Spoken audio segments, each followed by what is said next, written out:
Hey, what is up, everybody? This is Caticus. Today I'm making an off-topic video, so not on the topic of music-related gear, and I'm going to have a chat about Star Citizen.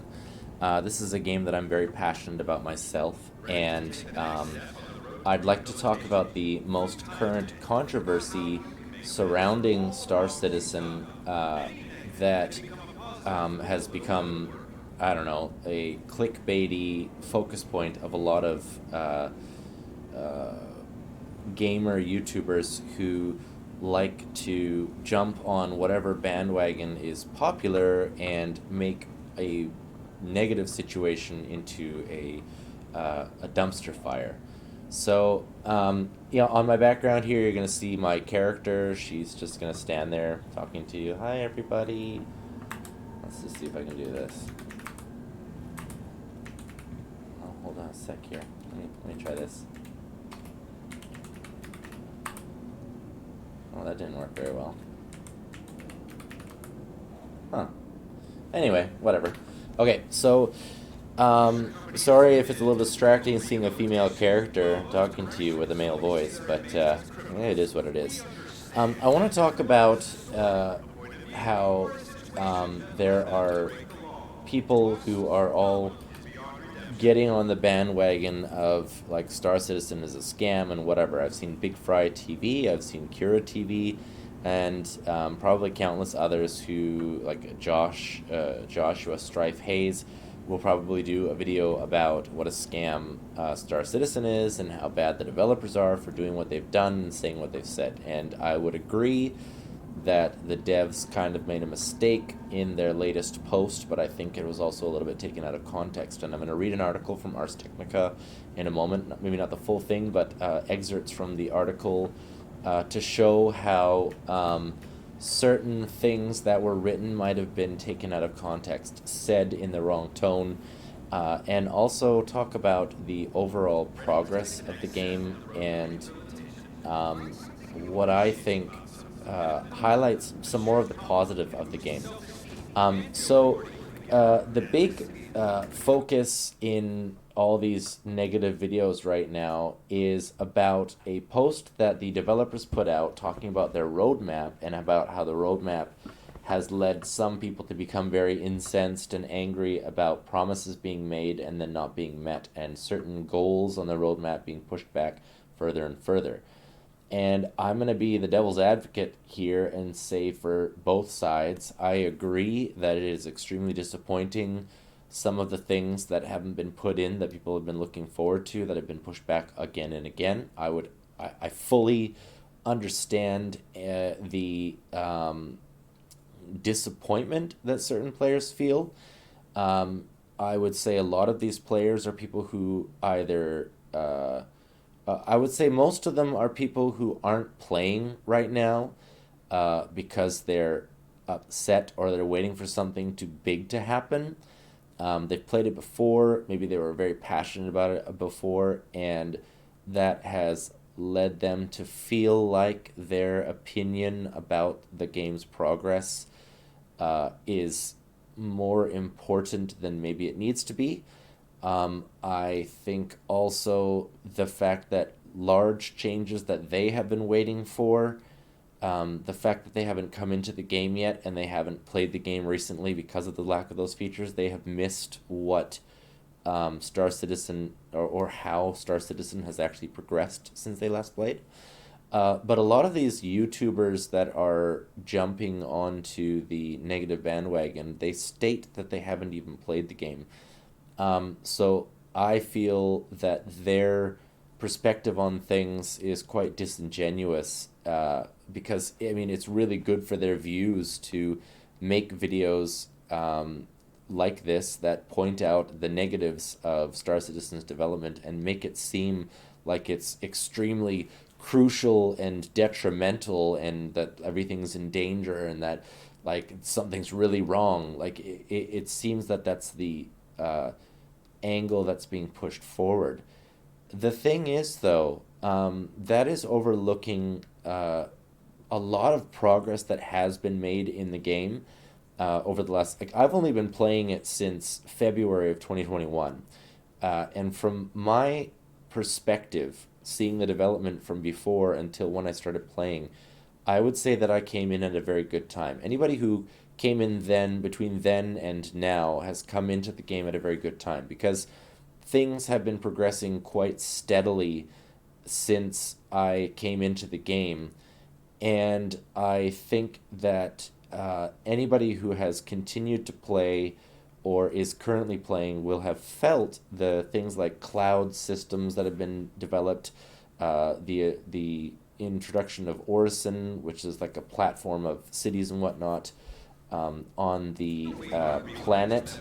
Sorry, if the sound comes in and out, it's because I'm full screening and um, minimizing the game while I look at the website. But yeah, there have been a lot of things that have been implemented in the game, and I think it's really important to note from my perspective. So this is just my opinion, but from what I've noticed, the reason it doesn't feel like enough progress is being made in this game is because so much of the progress is dedicated towards little things, functional things, back end things that make the game make the nitty gritty details of the game far more refined and far more in depth. The game is the development is so focused on granular development. So I would put it like this: imagine you've got two teams working on a similar body, let's say a human body. One team decides to make a village with lots of bodies, and the bodies are all walking around and doing stuff. But if you were to observe the body in any in-depth detail, you'd notice that it's not very detailed at all, and everything around you kind of feels shallow because it's just a bunch of bodies in a basic environment. And that is the direction that a lot of space game development goes in, especially if players are given the opportunity to be a part of the development progress through early access or to watch it being developed. It's making a big world with lots of bodies, but less focus on making the body itself a believable entity. Star Citizen's development is far more different in the sense that if you were to zoom into the body and start looking at it on a microscopic level, you'd find that there are atoms and there are molecules and there are interactions between these things. And if you go inside of the body, you'll find that there are organs and there are blood vessels and there are neurons. Like, that is, in my opinion, the reason that development of Star Citizen has felt so slow is because there is so much detail in it. Now, that could seem like a bad thing if you're thinking of it on a short-term basis, in the sense that there's no village, there are no other bodies, there are no other entities. There's just a singular entity. And after you're done looking at it and oohs and ahs and wow, that's amazing, you kind of get tired of looking at the same body. And that's what I would say a lot of these negative players, these people who have actually played the game and are disillusioned by it, they're the ones that are tired of looking at the same goddamn body and seeing the same things. And yeah, they're more refined, but they don't feel like that's a big enough difference because they're waiting for the village. They're waiting for the other people. They're waiting for interactions between them. So which is to say, they're waiting for the world to expand. They're waiting for new mechanical systems to come in that stop focusing on the granular and start focusing on the large scale world around them. And I get it. I totally agree that it would be nice if there were more to do in the game. It would be nice if there were more areas to explore, if there was more of I've played it so much that I feel like I've discovered most of it. There is more for me to discover, but I don't know if it's of interest to me. But now I want to focus on this article which highlights some of the things that players are upset about, especially the wording and how that wording could be taken in the wrong context. And I would wonder if that was the context that was meant by CIG. So, reading the first paragraph of this article, it's available on Ars Technica. It was posted on the 5th of February of this year. It says, Star Citizen developers Cloud Imperium Games' new public development roadmap will no longer include target dates for coming features more than one calendar quarter away. The change, the company writes, is largely to avoid distraction and continued noise every time we shift deliverables. So every time they cannot guarantee or they cannot put a certain feature into this update, they have to move it to the next update or the next update. And some of these things have been pushed back so far. And we'll talk about that in a minute, why it is both a very bad thing that we could complain about, but also kind of a necessary thing due to some other reasons. But anyway, uh, they want to largely avoid distraction and continued noise every time they shift deliverables from a very loud contingent of roadmap watchers who see projections as promises. Okay, so this is a phrase, it's in quotes, a very loud contingent of roadmap watchers who see projections as promises. This, in my opinion, has been taken largely out of context.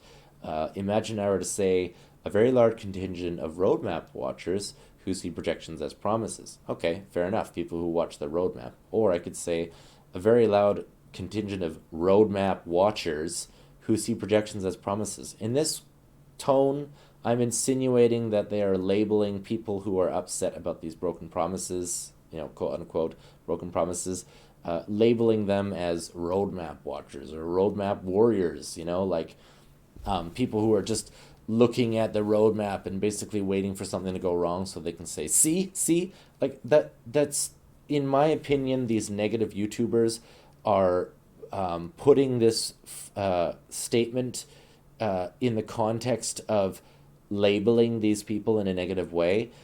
Whereas in my opinion, roadmap watchers are people who watch the roadmap. And like, I look at the roadmap, I watch it, and I'm excited for it. But I also don't get upset when things that are meant for this patch don't get into this patch and they get pushed back.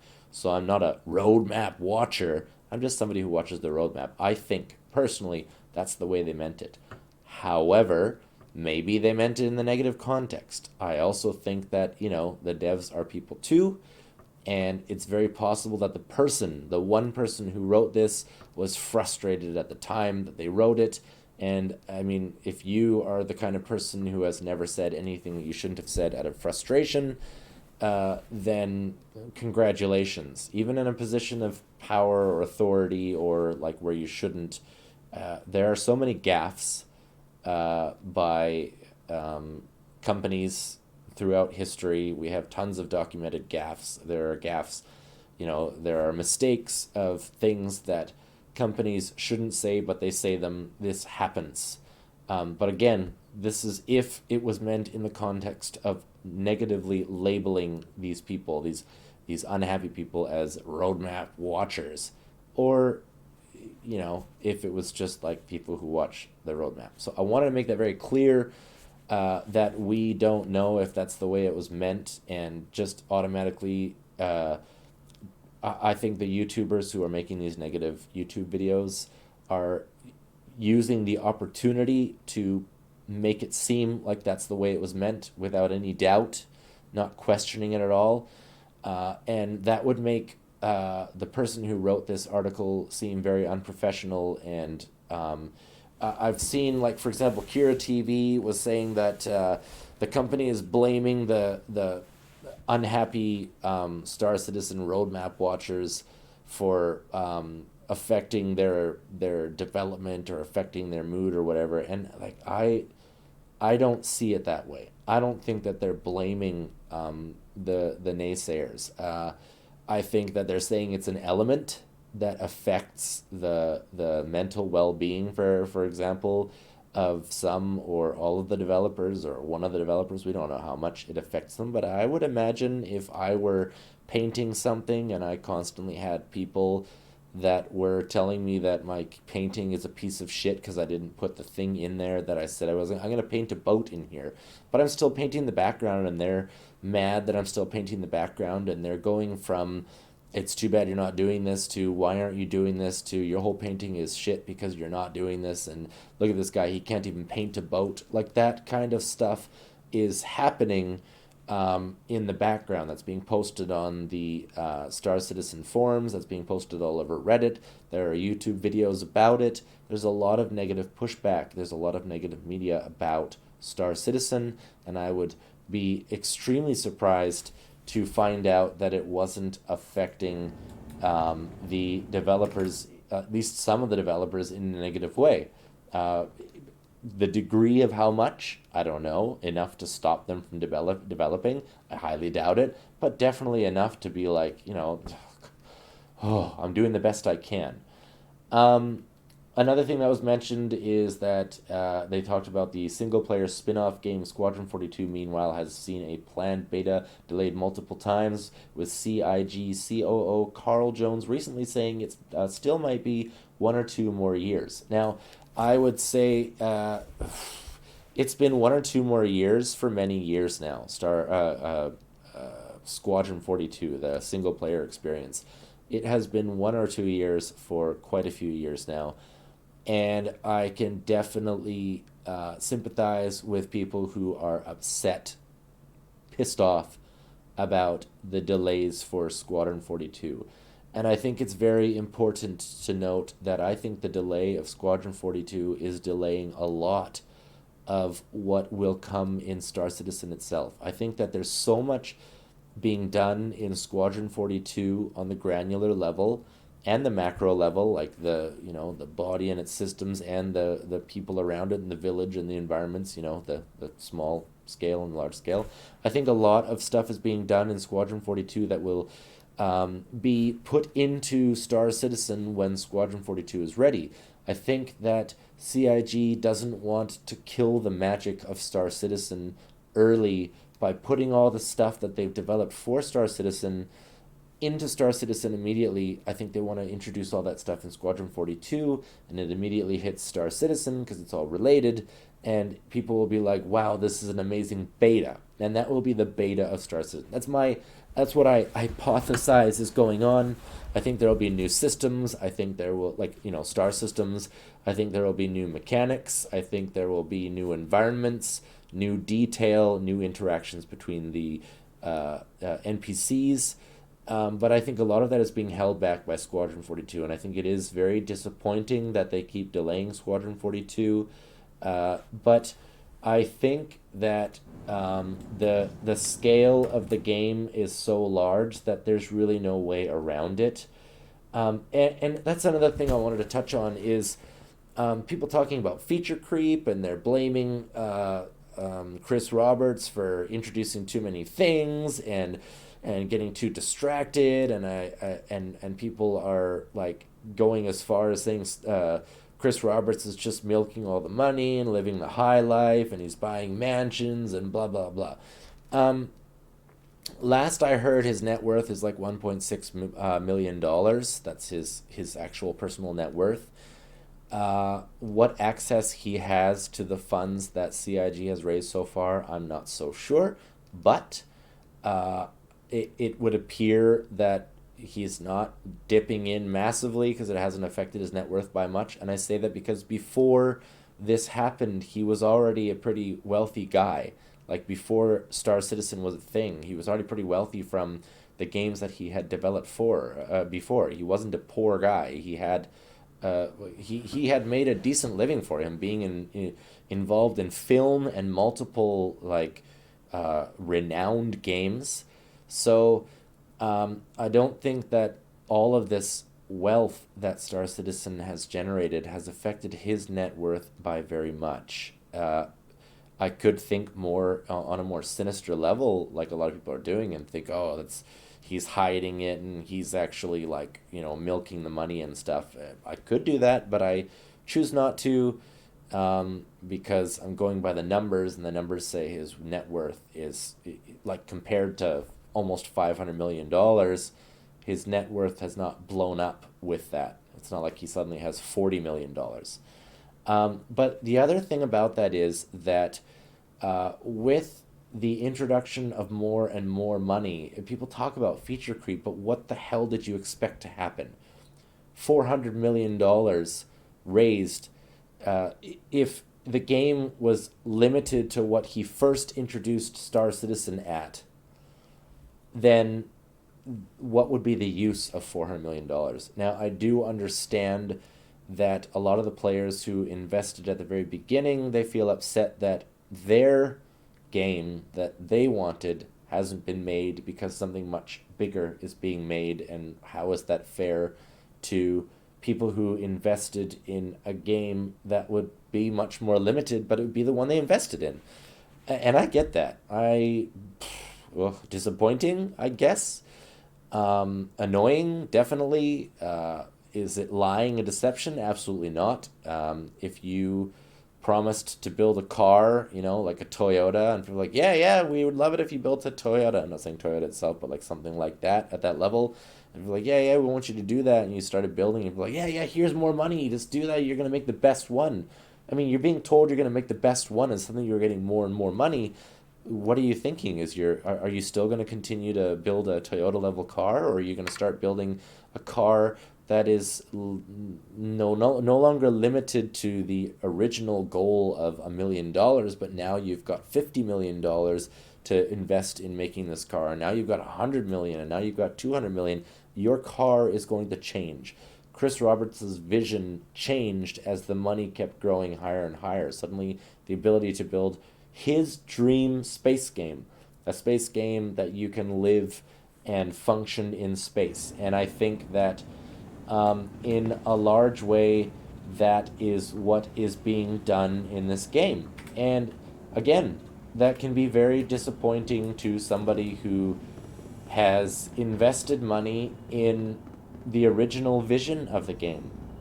They're like, they wanted what Chris Roberts promised at the beginning, and now it's becoming so much more that it has delayed the world that they wanted to play in, because all the details are being developed for it right now. Now, aside from that, when these negative videos talk about how slow the progress has been, or how imperceptible the progress has been in Star Citizen's development, I feel like that is a load of shit. There is so much tangible. That was one of the words that Kira TV used when he was talking about, like, this intangible development. People want to see tangible developments. People want to see tangible developments. I think that might have been Board Gamer or Morphologist or whatever. One of these guys who made the negative video was talking about tangible development. And I think that was Morphologist. His video wasn't truly negative. It was more so criticizing the way that CIG communicates. And I would agree that they're not the best at communication. But the big focus is on the development and how slow it is, because it's still just a single star system or whatever. But I strongly disagree. If you are looking on the large picture, on the macro, if you're looking for the village still isn't there. If you're looking for all the other people that occupy that village, those people aren't there. It's still focused on the single body. It's still focused on the organs and how they function in the body. But those processes are being developed. And the difference is very tangible. Things that didn't work before are starting to work now. It used to be that when you were playing the game, every 5 to 30 minutes, the servers would crash and kick everybody else, and you'd have to rejoin. And this could come in waves of happening every 5 minutes, and it could happen every 2 hours, or you could get lucky and go 5 hours in it without it happening. But it was pretty much guaranteed to get what everybody calls a 30K. It was guaranteed to happen, and it was quite frustrating. But it was just, it was what it was, with that saying that I would like to use when I play the game, which is, it is what it is. It's not a thing that you can do anything about other than complain. It happens so frequently. Now it happens way less frequently. Another thing that you couldn't do before is you couldn't log out in your ship, in the bed in your ship, and log back in later, hours later. You couldn't do this reliably. If you did this, you might screw up your character data so badly that you had to do a character reset, where originally you'd lose everything that you had gained while playing, and you'd have to regain your money and the reputation that you had with corporations in order to get paid more for bounties and get higher level bounties and stuff like that in order to make more money per hour. All this stuff would be reset to 0. Then they got the character reset to the point where now you lose nothing except some like minor items like ammo, which costs 13 credit, or like food, if you had it in your inventory, they'd be gone. But everything else, the equipment that you bought for your ship, the ships themselves, the money that you have made, the reputation, all that is still saved if you have to do a character reset. But logging out in a bed, like, if you have your own ship and you love flying your own ship, and you see like you've got a bed in there and a kitchen and an area to sit down and an area to look out the window while you're eating, like you've got all this stuff to give that feeling of living in space, but it didn't work. You were in danger if you logged out in your bed and came back into the game. So generally speaking, you'd land your ship and get out and store your ship and then log out. When you came back in, you'd wake up in a bed in the living area of the city you logged out in. And this was the way it had been for as long as I can remember. Now you can get in a bed and log out, and when you come back in, you'll log in the bed in your ship. You can get out of the bed and run into the cockpit and start flying. It's awesome. You've got your home in space.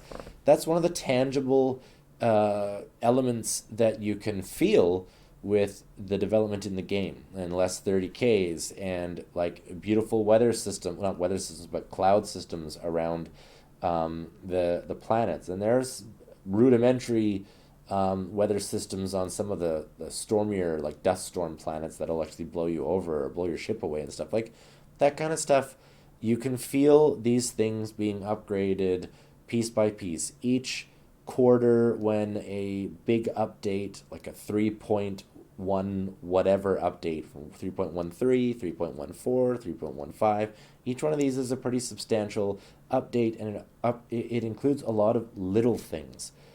But that's what the game development is all about right now, is the little things. It's all about the granular development.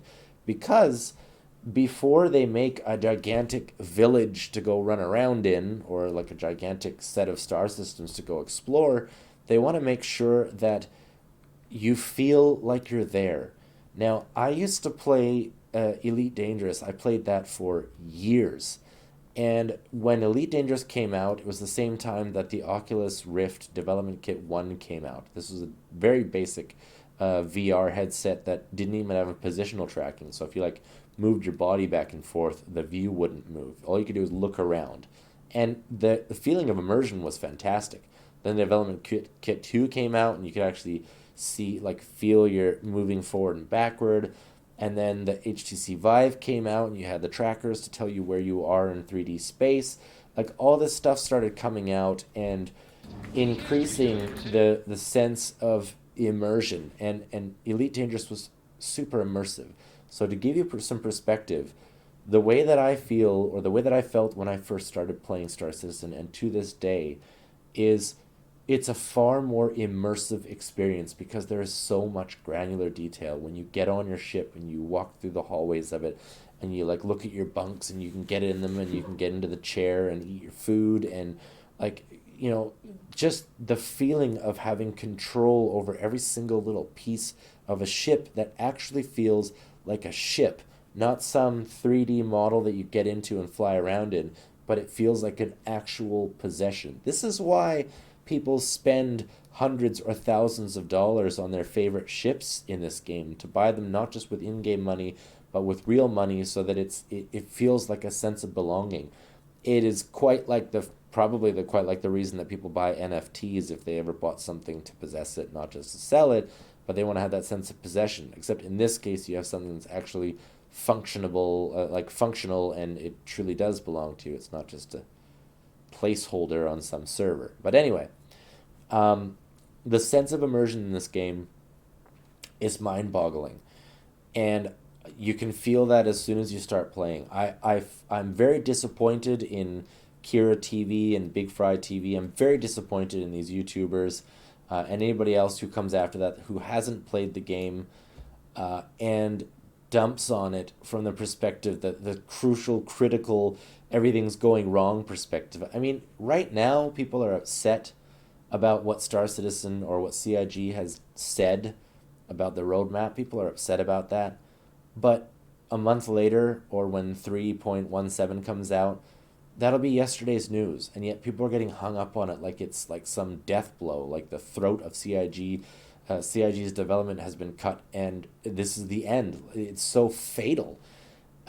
On the other hand, CIG has invested likely millions, tens of millions of dollars in leasing space for over 1,000 new developers to join the team and start developing. And, these hint at large changes and large progress, coming progress in the development of Star Citizen. And I think with that kind of investment, there's a lot to look forward to in the future.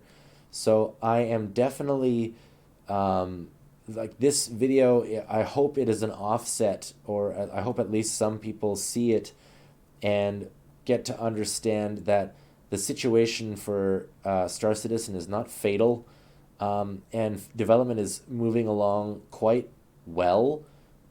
If you were playing, if you started any time around where I did, or you started now, you would feel like things are coming in and they are changing and they are getting better, and getting more realistic, and being like so much attention to the little things and more development that pays attention to the little things, which is the opposite of something like No Man's Sky or Elite Dangerous. No Man's Sky is getting much, much better. What a fantastic game it is now. But when it came out, it was an ocean wide and a millimeter deep. Whereas this game is an ocean deep and 1 cubic meter in area, but it's just so deep. So it's quite the opposite. I don't think people are used to it. But I really disagree with these YouTubers who have never played it, and they're just taking the opportunity to make money through clicks by jumping on the holy crap, everything's going wrong. And I wanted this video to be some mental competition to the videos that have been put out now, or put out recently about this topic, this subject. Anyway, I'm going to end it on that because this video is already long enough. Thank you guys very much for watching. I'm sorry that the video wasn't more interesting than me just standing there and looking down a hallway or looking at my character. It's because if I started moving around, there'd be a lot more because I'd have a hard time thinking about what I'm saying while doing that. So I wanted to focus on what's being said, or what's being talked about in the game. Thank you guys very much for watching. If you have any questions or comments, leave them down below. Like, subscribe, all that stuff. You know how it works. I will see you guys in the next video, and this is Kiticus out.